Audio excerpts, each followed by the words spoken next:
Alright. Hello everyone. I'm finally back after a long and inevitable hiatus.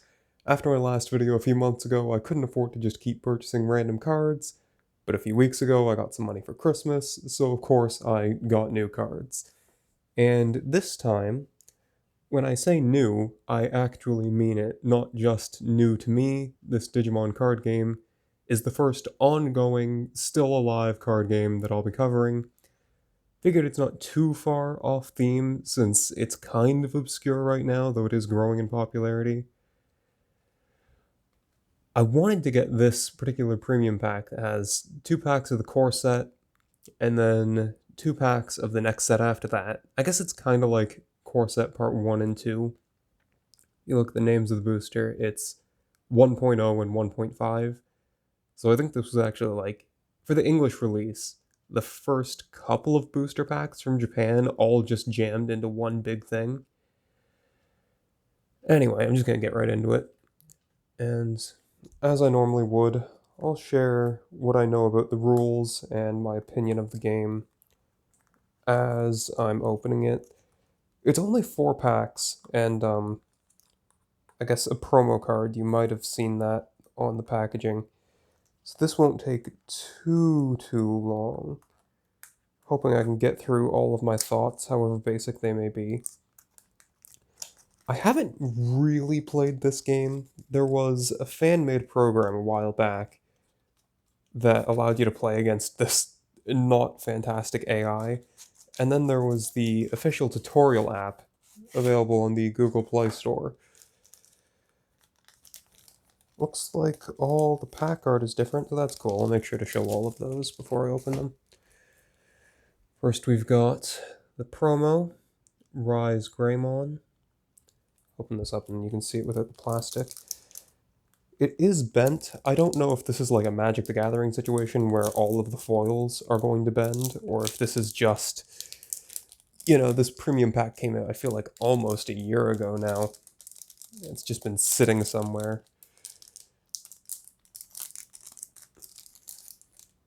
Alright, apologies for a jump there. I had to go and grab some scissors because that pack was just not opening otherwise. So yes, 2 copies of this Rise Greymon. The holo effect is pretty nice. It's over the entire card. Just show you the extent of the bending there. It is pretty bad. I'm not sure if I'll be able to straighten that out. Oh, and I'll show the card back since I haven't covered this game before. I really do enjoy the card back. Simple, but it's nice. So I'll do the 1.0 booster packs first and then the 2.0. Alright, these are the 1.0. Or no, it's not 2.0, it's 1.5. First pack. 12 cards per pack. Oh, and I'll show the back. You can see has the listings for all the different rarities, 17 alternate arts.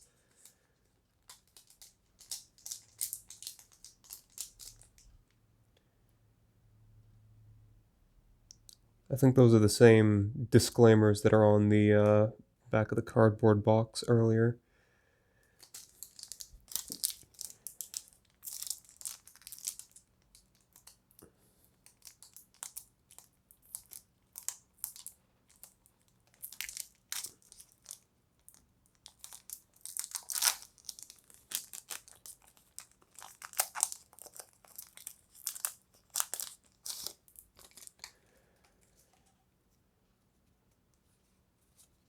Alright, I think I saw a foil, so I don't know if there's a foil in every pack. Maybe I should have actually read those disclaimers myself. I guess I'll start and kind of show you the anatomy of the cards as I pass them.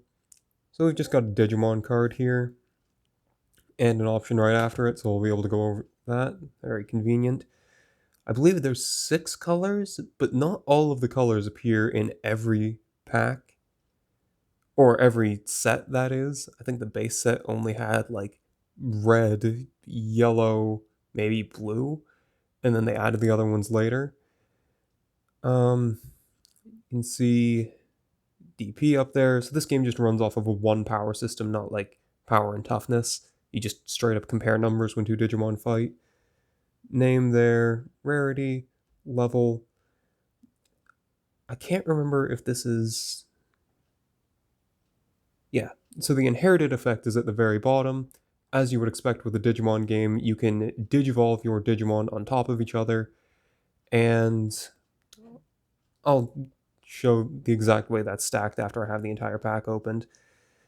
You have the hard play cost up in the very top left, so at any point in time on your turn, regardless of having other Digimon on the field, regardless of the level of the Digimon in your hand, if you have the memory, you can play it.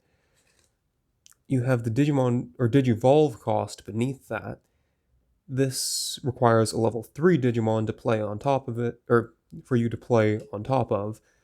And if you are going to Digivolve it, it costs 2. So you can see if you actually go through the proper process of Digivolving instead of hard playing, you get a cost reduction there, bit of a discount. This is just a vanilla. Some Digimon will have their own effects placed. I think it's above the inheritance effect. The memory system in this game is pretty neat. I'll show this memory card. It was on the back of the pack. So you would have one here, your opponent would attach one on the other side. And what it is I think that at the start of the game, you set this to like 3 for the turn player. And whenever you go to play a card,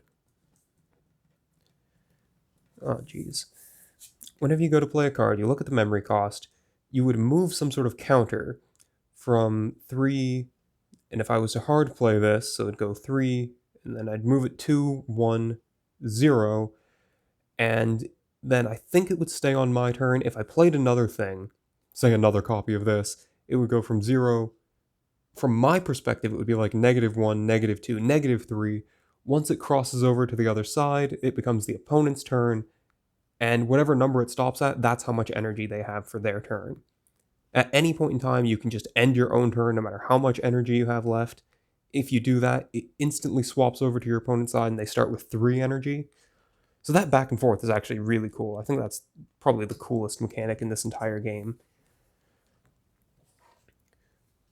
And then we have this option card. These are like your, I don't know, sorceries from Magic, your spell cards from Yu-Gi-Oh! You can see the effect here, main, so you play it during your main phase, and then it just resolves. Much like Digimon, they all have a color, which is just determined by the color beneath the nameplate. You can only play, and this is one of the times where color really matters, you can only play a card of a given color if you have either a Digimon or a Tamer, Tamers being the other kind of permanent, of the same color.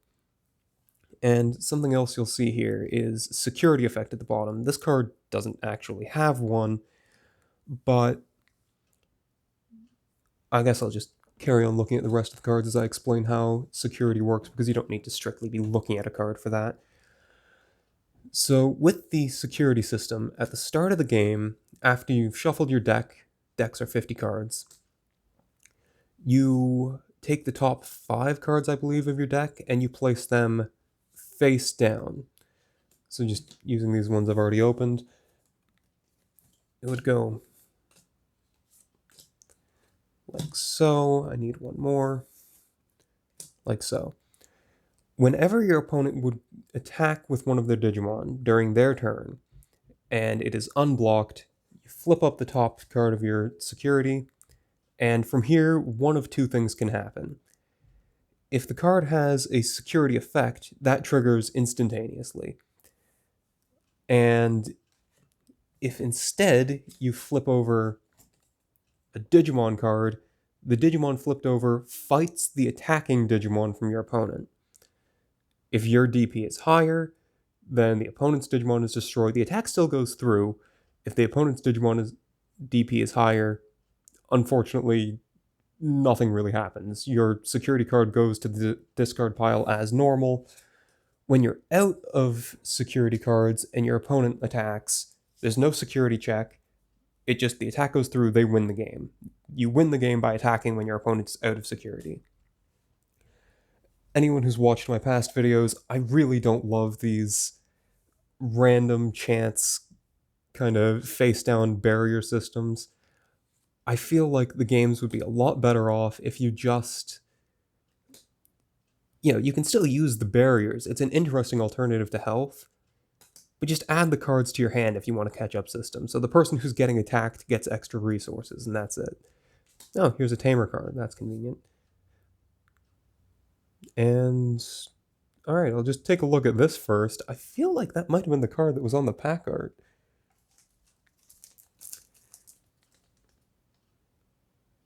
It's a little torn. I have phenomenal luck with this kind of stuff. I think this is like the second or third time on a channel I've opened a pack art card. And convenient that it's actually in that same pack. Let's get a better look at this. Can I see the rarity? The foil effect makes it a little hard. Am I even looking in the right spot? Yes, I am. Looking at it in person, it's not showing up on the camera, probably because of the holo. Yeah, SR. So I don't know if all super rares are foil or if I just got real lucky with that. It seems to be maybe a little bent, but it's an okay shape. Very cool. And this is actually, Diaborumon is one of my favorite Digimon, so I'm very happy with that. My absolute favorite being Gargomon, I think its name is. And I think that's in the second set, so let's see if I can pull one of those too. And now to take a look at this tamer. So security, play this card without paying its memory cost. There's a lot of variants in security effects. Some of them are like destroy an it's just going to say destroy an opponent's Digimon. This has like a gold trim to it. I don't know if that's on all of them or if that's like a special thing. That's cool. So this has, yeah, tamers just have like passive ongoing effects. You just play them. You can't block with them. Your opponent can't attack them. It's almost like an enchantment sort of in Magic the Gathering. And of course, they also help you play your option cards because we see this is a yellow tamer. If you play this, then you can play your yellow option cards. I guess I'll probably talk about how attacking works next. I have to get into the next pack. Alright, back with pack number 2. So, where was I? Attacking, I believe. So on your turn, there is a summoning sickness. You can't attack with Digimon the turn they are played hard from your hand. However, if you Digivolve a lower level Digimon into a higher level one, the higher level one kind of obtains the properties of the lower one in that if the lower one started the turn under your control and no longer has summoning sickness, then the higher one can also attack this turn. There's kind of like tapping in Magic the Gathering. I think they might call it suspending. So if you have an unsuspended Digimon, you can suspend it to attack the opponent. There is no built-in blocker system. There is a blocker keyword, so only Digimon with blocker can block. And what they have to do is they have to start untapped, and then they can tap themselves to block. This game has a lot of extended arts too. That's a really cool thing that makes this game just fun to collect. I have a handful of commons and uncommons just from like a bulk lot I bought on eBay one time, just because I thought all of the cards look cool. I just wanted some for cheap.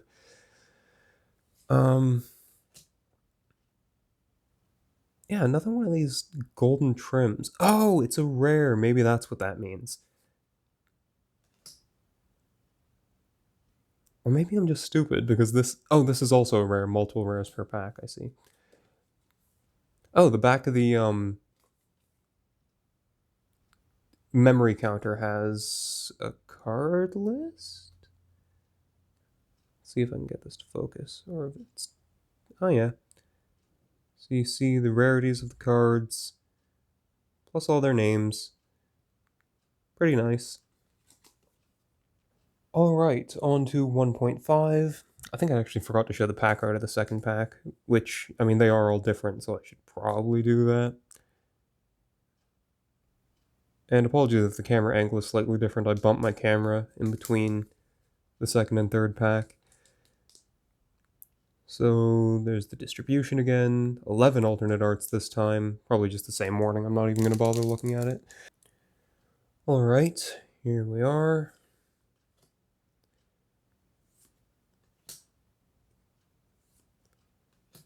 I think I've covered most of the core rules. It's a very simple game.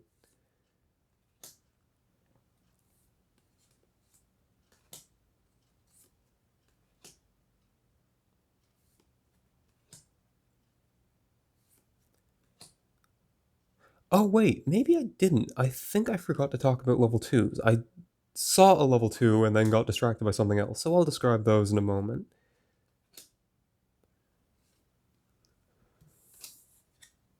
Yeah, here we are. Level 2s are special in that you can see they actually have an entirely different card back compared to, in case you've forgotten, the blue card back of like most of the game. Level 2s start in an entirely separate deck, your Digiegg deck. So at the start of your turn, in addition to having like the draw phase, the untap step, and all that, you have what I believe is called the breeding phase. So what it is, you have your deck of up to 5 Digiegg cards, and this isn't mandatory. But I don't think there's any reason not to have them. If you don't have any active cards in your breeding zone, you flip over the top card of your Digiegg deck, and they are all going to be level 2 Digimon. Alternatively, if you already have one there, and it's been digivolved to level 3, because on your turn during your main phase, you can digivolve your active breeding zone Digimon, so a level 2 can go up to a level 3. If you have a level 3 there during the breeding phase, you can put it into play. Digimon that are put into play this way don't get summoning sickness. I believe they already count as being on the field, so they can instantaneously attack. I think most of them probably have inherited effects.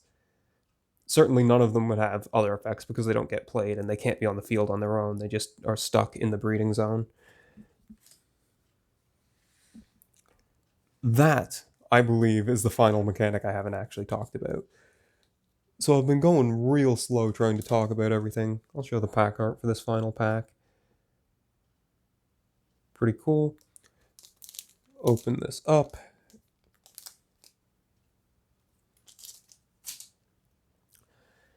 So I didn't notice until dealing with this final pack, but apparently the cards have like a tear here kind of thing. Tried using it, did not work very well, had to go back to the scissors. Anyhow. Oh, another Digimon I think is really cool. Yeah, I think even though I don't love the rules to this game, I think the lack of built-in blockers is dumb. I think the randomness of the security checks is dumb. Especially if you look at like the obscene kind of variance in power level. There's some cards that'll have like a play cost of 8. I think there's like a really prominent one from a starter deck. Has like a hard play cost of 8, and it just destroys any enemy Digimon. Very strong effect. And then the security check is just like play it for free. So, another cool Digimon. And is this a holo? Yes, it is. So another holographic. I don't know what the occurrence rate is for these. This is another. Get that to focus. SR, yeah.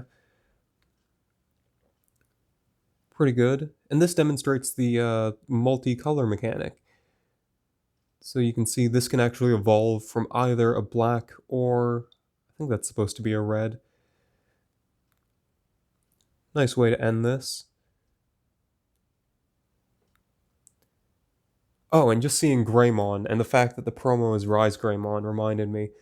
This card, or this game rather, does use Yu-Gi-Oh style like card name matters for card effects. It'll say if you have a Greymon or if you have an Agumon.